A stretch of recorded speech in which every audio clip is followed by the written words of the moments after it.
Hey friends, Kevin here, your Sacramento, Stockton area realtor and lender, back in California with this week's weekly real estate report. Now, last week I was in Boston, and the big news was that Silicon Valley Bank had a run on it, and there was a lot of problems. And I had mentioned that this week I would talk about why I wasn't worried about getting my money out of the bank. And to keep it very simple, most of us don't have millions of dollars in the bank. We keep our money in around the Central Valley, Wells Fargo, Bank of America, Golden One, banks that we've all heard of. And we usually keep our balances below $250,000, which is the FDIC insured amount. Well, Silicon Valley Bank was not like these other banks. They were a very specialized type of bank that would take in very large deposits from very large companies. And they also worked with venture capital. So to kind of keep this simple, so you have this bank that is working with very large depositors, millions and millions of dollars that depositors would bring in that they weren't necessarily insured. Now, without getting into the whole banking system, banks can't keep that money in the safe, right? They have to do something with it. And what this bank was doing is they were buying treasury bonds, which is government-backed bonds, a very secure item.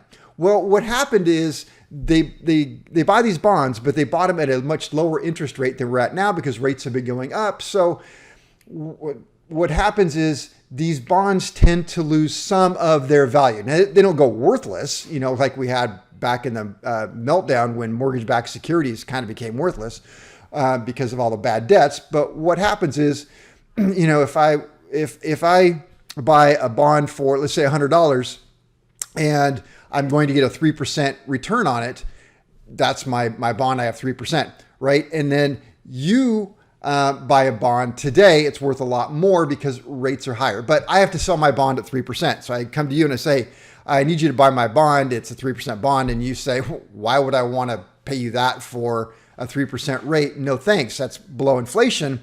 But Kevin, what we'll do is you have that $100 bond, we'll buy it for, let's just make things simple, $80. That way, all said and done, we will get an equivalent of a much higher rate. So I have to sell this bond that I bought, say for $100 to you for $80 to keep things simple here.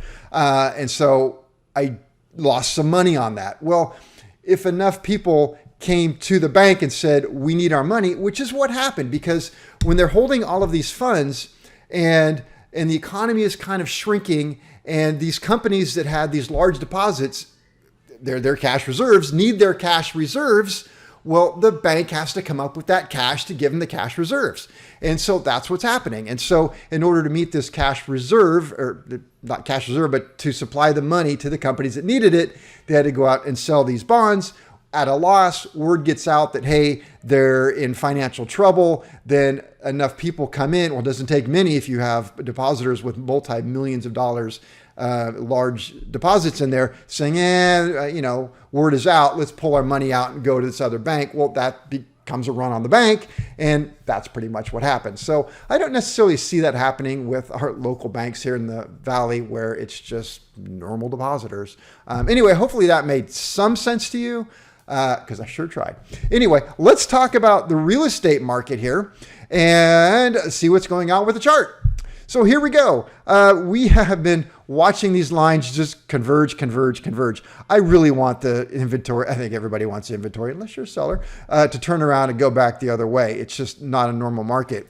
And that is causing the fact that there is not a lot to choose from again. Buyers are kind of shying away. And again, a lot of that does have to do with weather right now, which is predicted to change, but this is the Weather Channel.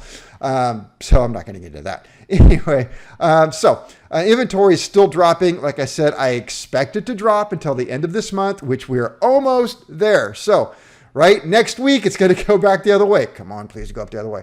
All right, which should start bringing inventory. And then I think we're going to see our pending sales start to rise too. But, check this out up here. What the heck, right? This was not expected.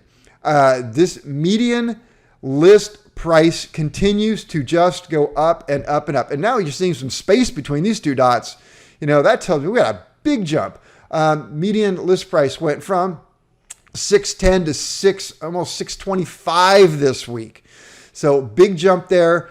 Median sales price. Right now the numbers are down just a little bit, but it certainly went from a low right here of 508. It jumped up. Final numbers came in for last week at 537. This week down to basically 530, but still that's quite a bit. The spread is increasing right there, which is it's kind of interesting. So rates definitely have a play on things. So here's the good news. Rates went down last week and they went down again this week. So going back 2 weeks ago, Freddie Mac said, hey, rates peaked out right about 6.73. Last week dropped to 6.6. This week, 6.42%. And I'm going to leave you with this, and I'm going to keep, this is going to be my platform. Be cautious of adjusting rates.